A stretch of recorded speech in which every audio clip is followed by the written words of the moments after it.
Bah, en fait, la sélection, elle n'a pas été très compliquée parce qu'il suffisait qu'ils acceptent de me parler, ce qui était quand même déjà assez difficile.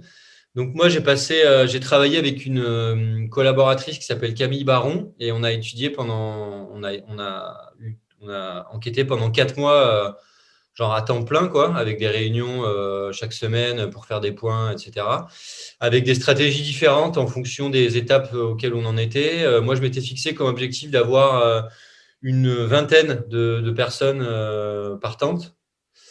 Pour en sélectionner 5, finalement, j'ai pu en avoir qu'une dizaine, on va dire.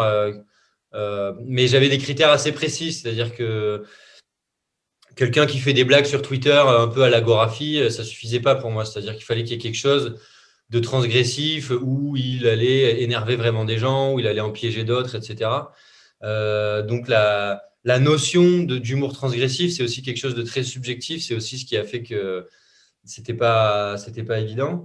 Un des critères les plus importants, c'était pour moi que ça ait une importance significative dans leur vie et dans leur quotidien.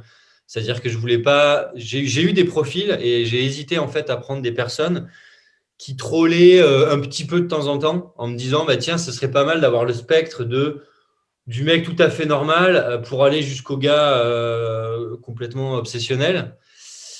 Mais en fait, avec ces personnes-là, j'étais confronté à deux problèmes. Le premier, c'était que ils n'avaient pas grand-chose d'intéressant à dire en fait, parce que c'était bon, voilà, quelques commentaires qui débordaient un petit peu, puis c'était fait un profil pour pas en subir les conséquences, mais il n'y avait pas plus de discours que ça. Et puis surtout, ils n'avaient pas d'histoire en fait très intéressante à raconter. Il n'y avait rien à filmer, et donc en fait, c'était assez pauvre du point de vue cinématographique. Donc j'ai pris le parti de filmer des personnes pour lesquelles le trolling était vraiment un aspect fondamental de leur personnalité, pour lesquelles c'était ou ça avait été une partie très importante de leur vie et de leur identité en ligne, quoi.